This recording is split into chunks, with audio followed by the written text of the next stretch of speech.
Walizaliwa katika alfajiri moja ya mvua nyepesi. Dakika 7 pekee ndizo zilizowatenganisha, lakini dakika hizo zilikuja kutafsiriwa kana kwamba zilikuwa karne 7. Sisi alitangazwa kuwa mzaliwa wa kwanza, Lia akaitwa wa pili. Tangu siku hiyo dunia haikuwahi tena kuwa sawa machoni mwao. Ujambo na karibu katika simulizi hii ya Sura Pacha na mimi wako Mhandisi Kahiga Mwangi.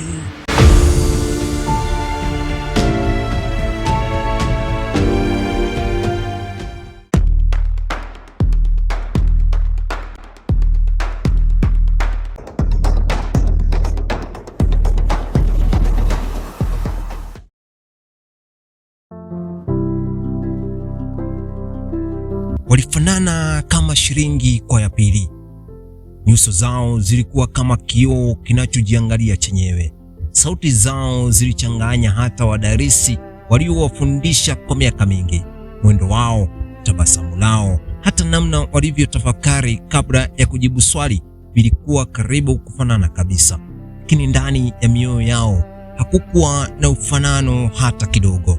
Sisi alikuwa mtulivu. Alizungumza kwa kiasi, akitafakari kabla ya kutoa neno. Alivutia waja bila jitihada. Kuwepo kwake kulitosha kuwafanya wengine wajisikie salama.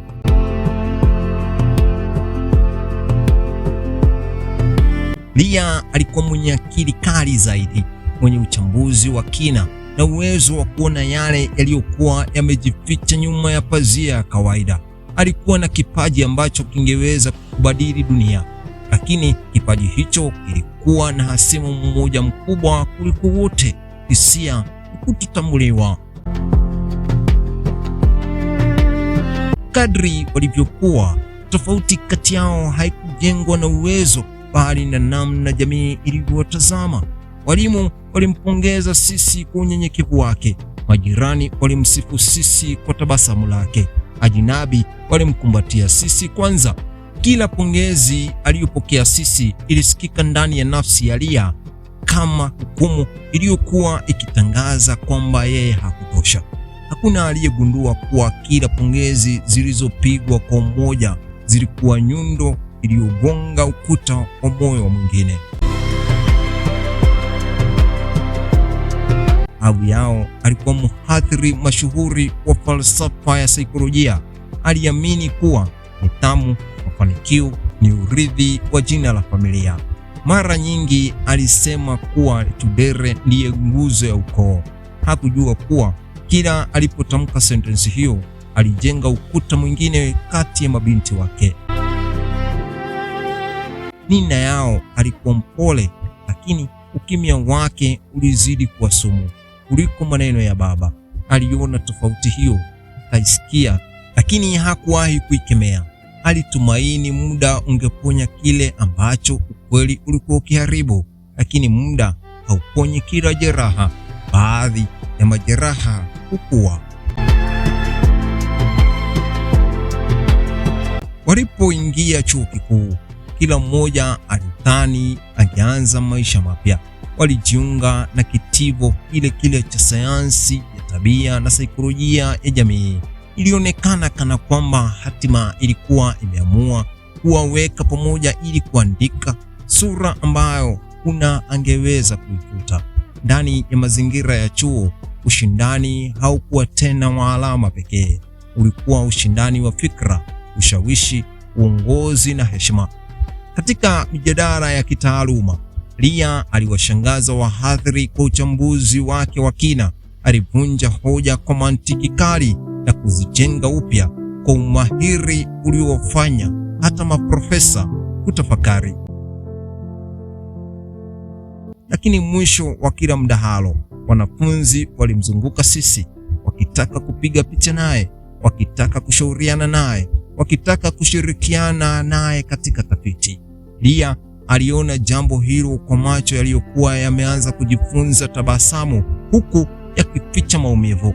Usiku mmoja akiwa peke yake maktabani, alitafakari swali ambalo ingegeuka kuwa sumu ya maisha yake. Je, Dunia humpenda mtu bora au humpenda mtu anayefanya ubora uonekane mzuri? Swali hilo halikupata jibu. Badala yake lilijifungua mamia ya maswali mengine. Ndani ya nafsi yake kulianza kuibuka fikra ya ajabu. Huenda tatizo halikuwa yeye, huenda tatizo ilikuwa uwepo wa Sisi. Kuanzia siku hiyo hakumuona tena dada yake kama ndugu. Alianza kumuona kama kivuli kilichokuwa kimezuia mwanga wake. Akajifunza kumtazama kwa makini. Alifuatilia namna alivyocheka, alivyowaamkua watu, alivyoandika, alivyosimama mbele ya hadhira, na hata namna macho yake yalivyobadilika alipokuwa akisikiliza mtu kwa makini. Uchunguzi huo haukuwa wa kawaida. Alikuwa katika maandalizi. Polepole Dia alianza kuwa kama mwigizaji anayejifunza kuigiza maisha ya mtu mwingine. Hakukuwa na aliyeshuku chochote, kwa sababu hakuna aliyehofia kivuli chake mwenyewe. Wakati huo huo, matukio yasiyoelezeka yalianza kutokea chuoni. Baadhi ya wanafunzi walidai kuwa walimuona Sisi akitoka katika maabara usiku wa manane, ilhali muda huo huo alikuwa akitoa wasilisho katika ukumbi mwingine. Mhadhiri mmoja aliapa kuwa Sisi alimkosea heshima mbele ya ofisi yake. Dakika chache baadaye, kamera za usalama zilimuonyesha akiwa sehemu tofauti kabisa. Uvumi ukaanza kutembea kwa kasi kuliko ukweli. Baadhi wakasema alikuwa na hulka mbili, wengine wakasema alikuwa na matatizo ya akili. Hakuna aliyewaza uwezekano wa kutisha zaidi, kwamba mahali fulani ndani ya chuo kulikuwa na uso mwingine uliokuwa umevaa maisha ya Sisi, kama mtu anayevaa ngozi isiyokuwa yake. Na nyuma ya uso huo kulikuwa na moyo uliokuwa umechoshwa na kuwa kivuli, moyo uliokuwa umeamua kuwa ikiwa usingeweza kupendwa kama Lia, basi angeishi kama Sisi. Na pale mwanadamu anapoanza kutamani kuishi maisha ya mwingine, mstari unaotenganisha wivu na uovu huanza kufutika taratibu, bila kelele, bila onyo, hadi siku ambayo historia huamuka ikiwa imeandikwa kwa damu badala ya wino. Katika historia ya mwanadamu yapo majeraha ambayo hayatoi damu, lakini huvunja kimya kwa miongo mingi. Majeraha hayo hayachanwi na visu wala hayachomwi na moto.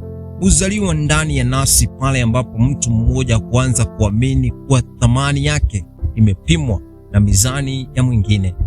Hapo ndipo wivu hupata ardhi ya kuota, na chuki huanza kujijenga kama jengo lisiloonekana kwa macho, lakini lenye uwezo kuangusha falme za kifamilia, kuvunja misingi ya maadili na kuwa hata mapenzi ambayo yalipaswa kudumu milele.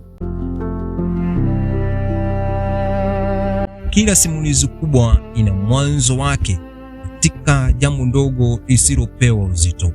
Wengine huamini maangamizi huanza kwa kosa kubwa, ili hali ukweli ni kwamba huanza kwa hisia ndogo zinazorudiwa kila siku. Ndivyo ilivyokuwa kwa Sisi na Lia, na huo ni mwanzo wa ngoma. Na ukitaka kujumuika na ngoma, basi ingia kwenye densi. Na huu ndio mwisho wa sehemu ya kwanza ya Sura Pacha. Hadi wiki ijayo, wakati kama huu, nimekuwa wako Mhandisi Ka Higa Mwangi.